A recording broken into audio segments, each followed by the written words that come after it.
Hello प्यारे बच्चों। तो लास्ट सेशन में हमने आपके साथ बेसिक बातें करी थी पॉलिनोमियल के बारे में। इंडिविजुअल टर्म्स में क्या क्या स्पेसिफिकेशन हो सकती है, क्या क्या चीज़ें हो सकती है, वो हमने लास्ट सेशन में पढ़ा था। इस सेशन में आपके लिए लेकर आए कुछ और बेसिक बातें पॉलिनोमियल के बारे में जो आपने क्लास 9th में भी पढ़ी है। तो without wasting any time let's learn something.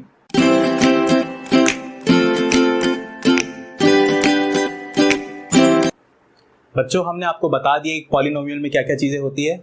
मैंने आपको बताया पॉलिनोमियल में आपके पास कोएफिशिएंट होता है, वेरिएबल होता है, एक्सपोनेंट होता है, और सारी पूरी एक पॉलिनोमियल में जो हाईएस्ट एक्सपोनेंट होता है उसे हम ऑर्डर बोलते हैं। आज के सेशन में हम स्टार्ट करते हैं क्लासिफिकेशन ऑफ पॉलिनोमियल, यानी कि हम कैटेगराइज करेंगे कि पॉलिनोमियल कितने टाइप के होते हैं। तो सबसे पहला जो क्लासिफिकेशन बनता है वो बनता है on the basis of number of terms. On the basis of number of terms, यानी कि किसी पॉलिनोमियल में कितनी टर्म्स हो सकती है उसके बेसिस पे। इसके अंदर पहला जो टाइप है वो है मोनोमियल। मोनोनोमियल, इसको शॉर्ट में मोनोमियल्स भी लिख देते हैं। मोनोमियल्स, मोनो यानी सिंगल, नोमियल यानी टर्म। सिंगल टर्म जो होती है वो भी हमारे अंदर पॉलिनोमियल में आती है और उसे नाम देते हैं मोनोमियल। जैसे कि देखिए, मैं एक पॉलिनोमियल इन एक्स लिख रहा हूं, मैं कुछ सिर्फ एक्स स्क्वायर है, तो आप देखेंगे कि एक ही टर्म है, इसीलिए मोनोमियल है। इसी तरीके से लिख देता हूं मैं कि सिर्फ एक्स क्यूब है, एक्स की कोई भी पावर है, एक्स की पावर 1 है, ये भी एक मोनोमियल है। इसी तरीके से मान लीजिए कि 7x की पावर 0 यानी कि 7, क्या ये हमारा मोनोमियल है? बिल्कुल। आपको इसमें वेरिएबल नहीं दिख रहा है। बिना वेरिएबल के अगर कोई कांस्टेंट टर्म भी हमारे पास है तो वो भी पॉलिनोमियल है और उसका नाम क्या है? मोनोमियल। तो यहां से एक चीज समझ में आती है कि कांस्टेंट टर्म भी हमारे लिए पॉलिनोमियल है और उसी को अलग नाम एक देते हैं, कांस्टेंट पॉलिनोमियल। उसे बोलते हैं कांस्टेंट पॉलिनोमियल। अब बच्चों, आपके मन में सवाल आ रहा होगा कि सर कोफिशिएंट के लिए आपने बोला था कि कोफिशिएंट की वैल्यू कोई भी रियल नंबर हो सकता है, तो 7 की जगह √7 भी हो सकता है, कोई दिक्कत नहीं है। पर सर 0 भी तो रियल नंबर है, तो इसका मतलब अगर हमारे पास सिर्फ 0 लिखा आ जाए तो क्या वो एक पॉलिनोमियल है? बिल्कुल, वो एक पॉलिनोमियल है और उसका नाम भी है, इसे बोलते हैं जीरो पॉलिनोमियल। क्या बोलते हैं इसे? Zero polynomial. ठीक है बच्चों, तो सबसे पहला टाइप मैंने आपको बता दिया, अगर किसी पॉलिनोमियल में सिर्फ एक ही टर्म हो तो उसे बोलते हैं मोनोमियल। इसी तरीके से आगे बढ़ते हैं, अगर 2 टर्म आ जाती है तो उसे बोलते हैं बाइनोमियल। बाइनोमियल यानी कि जिस पॉलिनोमियल में 2 टर्म्स हो। चलिए मैं बार बार वेरिएबल को x ना लेके कुछ और लेता हूं। आपकी बार मैंने वेरिएबल ले लिया h। वेरिएबल क्या है आपकी बार? h। अब देखिए h³ + 37। इस पॉलिनोमियल में देखिए वेरिएबल वाली एक टर्म है, दूसरी टर्म में वेरिएबल नहीं है, लेकिन है तो 2 टर्म्स क्योंकि दोनों प्लस के साइन से कनेक्टेड भी है, तो ये क्या है? बाइनोमियल। इसी तरीके से देखिए x की पावर 5 माइनस h की पावर 6, क्या ये बाइनोमियल है? बिल्कुल ये बाइनोमियल है। माइनस से कनेक्टेड है 2 टर्म्स, तो बाइनोमियल मतलब जिसमें 2 टर्म्स हो। कनेक्टेड किससे हो सकती है? सिर्फ प्लस या माइनस से। देखिए मैं एक और एग्जांपल लेता हूं, आपकी बार मैं polynomial in x and y लिख रहा हूं। अलाउड है, आपके सिलेबस में नहीं है। पॉलिनोमियल 2 वेरिएबल्स में, 3 वेरिएबल्स में, बहुत सारे वेरिएबल्स में हो सकती है, लेकिन मैं सिर्फ 2 वेरिएबल्स का एग्जांपल ले रहा हूं। इसमें मैंने एक एग्जांपल लिया x²y।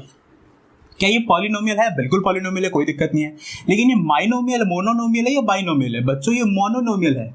मैंने बताया था 2 टर्म्स काउंट करने के लिए जो 2 टर्म्स होनी चाहिए वो आपस में प्लस या माइनस से ही कनेक्टेड होनी चाहिए। यहाँ पे ये मल्टीप्लाई से कनेक्टेड है, इसीलिए ये मोनोनोमियल है। अब अगर आप देखोगे तो ये बाइनोमियल बन गई क्योंकि यहाँ पे 2 टर्म्स आ गई जो कि प्लस के साइन से कनेक्टेड है। तो एक खास बात ये ध्यान रखनी है कि बाइनोमियल तभी बनेगी जब प्लस या माइनस के साथ 2 टर्म्स कनेक्टेड रहेगी। अगले में चलते हैं ट्राइनोमियल। ट्राइनोमियल यानी कि 3 टर्म्स हो सकती है। तो चलो मैं आपकी बार वेरिएबल y ले लेता हूं, 3y² + 5y - 73। चलिए अंडर रूट का लगा देते हैं, कोई दिक्कत नहीं है। क्या ये पॉलिनोमियल है? बिल्कुल है। इसमें टर्म्स कितनी है? 1 term, 2nd term and 3rd term. तो हमारे पास 3 टर्म्स वाली जो पॉलिनोमियल होती है उसे कहते हैं ट्राइनोमियल। तो बच्चों हमने पहला जो क्लासिफिकेशन का टाइप है वो सीख लिया, on the basis of number of terms. अब बच्चों एक सवाल उठता है कि नंबर ऑफ टर्म्स कितनी हो सकती है? तो मैं आपको बता दूं कोई लिमिट नहीं है कि 3 ही टर्म्स होगी। आपके पास as many terms as you wanted, जितना आपको जरूरत हो आप उतनी टर्म्स इंक्लूड कर सकते हैं पॉलिनोमियल में। तो only condition is it will be a finite terms, यानी कि फाइनाइट नंबर ऑफ टर्म्स होगी, यानी कि आप उनको काउंट कर सकते हैं, इनफाइनाइट नहीं होगी। मान लीजिए आप स्टार्ट करते हैं 7x की पावर 199 से, फिर आपके पास कुछ और टर्म्स है, 98 है, ये है, कुछ भी है, लेकिन एंड में आके आपके पास एक वैल्यू पे आके खत्म हो रही है, यानी कि फाइनाइट नंबर ऑफ टर्म्स है, तो वो आपकी पॉलिनोमियल है। कुछ चीजें आएंगी बच्चों जो कि इस टाइप की होगी, 7x⁴ plus 14x⁴ plus 29x⁴ and non terminating. आप देखेंगे कि वो कभी भी टर्मिनेट नहीं हो रही होगी। तो बच्चों ये हमारी जो ये वाला एग्जांपल ये हमारी एक सीरीज तो है, लेकिन ये पॉलिनोमियल नहीं है, क्योंकि इसके अंदर फाइनाइट नंबर ऑफ टर्म्स नहीं है। तो बच्चों पहला टाइप का क्लासिफिकेशन मैंने आपको बता दिया on the number of terms, on the basis of number of terms. तो बच्चों अगले क्लासिफिकेशन की तरफ चलते हैं। Classification number 2 on the basis of order of polynomial. Order of polynomial क्या होती है? हाईएस्ट पावर या फिर highest exponent in that polynomial. मान लीजिए कि मेरी कोई भी पॉलिनोमियल है ax⁴n plus bx⁴n-3 plus c, कोई कांस्टेंट 0। तो इसमें देखेंगे कि हाईएस्ट पावर जो है, एक पावर तो n है, यानी कि एक एक्सपोनेंट की वैल्यू n है और एक एक्सपोनेंट की वैल्यू n-3 है। तो हमारे पास n वैल्यू हाईएस्ट है, तो इसमें ऑर्डर क्या बोल देंगे? n। एक और चीज बच्चों ध्यान रखनी है, मान लीजिए मैं इसको एक डिजिटल वैल्यू देता हूँ, कोई न्यूमेरिकल वैल्यू देता हूँ 3, इसको दे देता हूँ 1, साथ ही मैं a की पावर लिख देता हूँ 5। तो कुछ बच्चे कंफ्यूज हो सकते हैं कि यहाँ पे हाईएस्ट पावर 5 है, लेकिन ध्यान आपको ये रखना है कि पावर किसकी देखती है? वेरिएबल की। वेरिएबल की पावर को ही एक्सपोनेंट बोलते हैं, और जो हाईएस्ट वैल्यू होती है एक्सपोनेंट की उस पॉलिनोमियल में, उसी को ऑर्डर बोलते हैं। तो इस ऑर्डर ऑफ पॉलिनोमियल के हिसाब से हम कैटेगराइज कर रहे हैं। इसमें फर्स्ट टाइप जो आता है ए, वो होता है लीनियर पॉलिनोमियल का।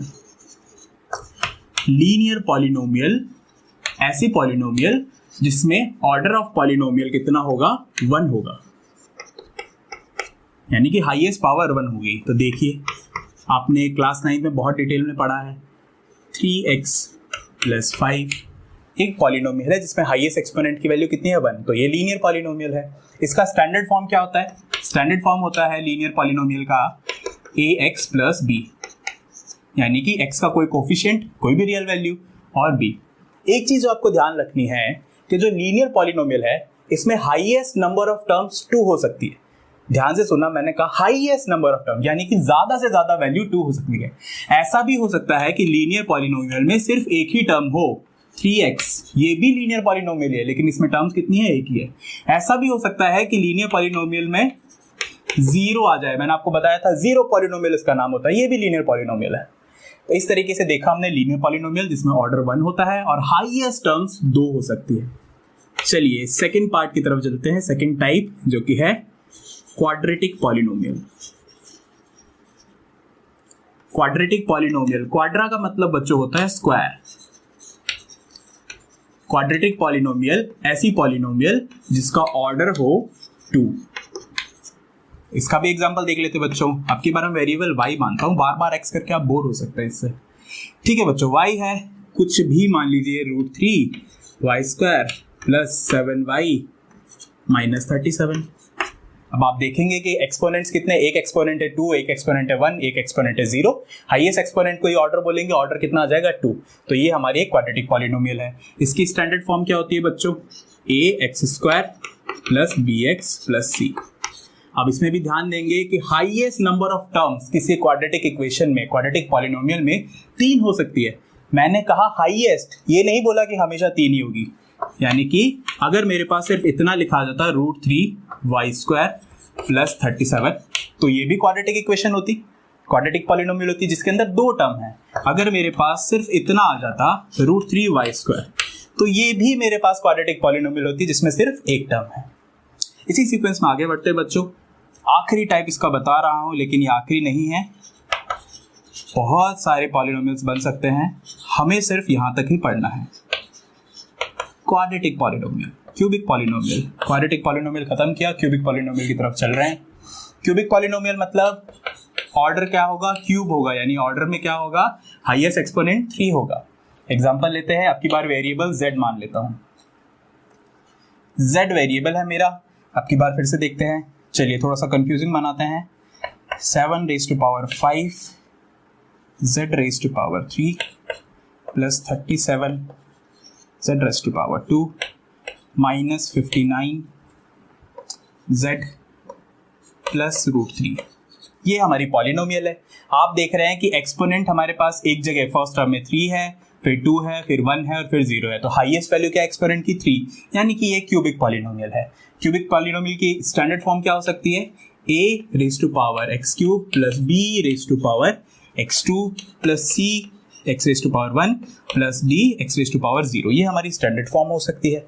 बच्चों ध्यान रखना, मैंने एक्सपोनेंट किसको लिया है? जो वेरिएबल की पावर है। 7 की पावर 5 था, वो एक्सपोनेंट नहीं है हमारा। तो बच्चों एक और बात जो यहाँ पे हमने लीनियर और क्वाड्रेटिक में भी करी थी कि क्यूबिक पॉलिनोमियल में भी हाईएस्ट नंबर ऑफ टर्म्स 4 हो सकता है। मैंने ये नहीं बोला कि हमेशा 4 होगा, 4 भी हो सकता है, 3 भी हो सकता है। अगर मान लीजिए कि मैं इस पॉलिनोमियल को सिर्फ इतना लिख देता, चलिए स्टैंडर्ड टर्म बता रहा था, a x क्यूब, अगर मेरा z वेरिएबल है a z क्यूब, इसमें देखिए सिर्फ एक टर्म है लेकिन ये है क्यूबिक पॉलिनोमियल। अगर मान लीजिए कि 2 टर्म आ जाती, सिर्फ 2 टर्म आ जाती, तब भी मेरे को कोई दिक्कत भी नहीं थी। 2 टर्म्स है ये बाइनोमियल लेकिन क्यूबिक पॉलिनोमियल है। ठीक है बच्चों, तो इस तरीके से हमने सारे टाइप्स कर लिए हैं। आगे चलते हैं अगले सेशन में। अगले सेशन में बात करेंगे रूट्स के बारे में। तो until then the class 24 learn and score.